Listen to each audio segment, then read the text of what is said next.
ஜில்லு நைட்டு டின்னருக்கு என்ன பண்ண? அம்மா chips dosa. Okay yes chips dosa பண்ணலாமா? இப்படி ஒரு தடவை மாவு அரைச்சி இந்த மாதிரி தோசை ஊற்றி பாருங்க. சும்மா மொறு மொறுன்னு வரும். கையாலேயே உரிச்சு எடுத்துடலாம்.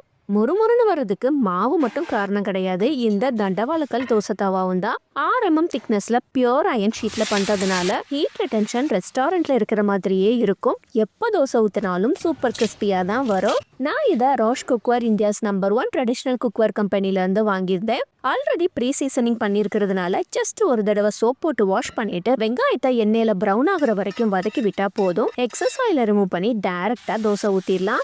இந்த மாவுக்கு மட்டும் இல்லாம அரிசி மாவு தோசை, சிறுதானிய தோசை, எந்த தோசைனாலும் இந்த தண்டவாளக்கல் தோசை தவால கிறிஸ்பியா தான் வரும். இது உங்களுக்கும் வேணும்னா ஸ்கிரீன்ல வர வாட்ஸ்அப் நம்பர் மூலமாகவும் www.roshcookware.in வெப்சைட் மூலமாகவும் ஆர்டர் பண்ணிக்கலாம். இல்ல நேர்ல சென்னை OMR பெருங்குடியில இருக்க ஷாப்லயும் பர்ச்சேஸ் பண்ணிக்கலாம்.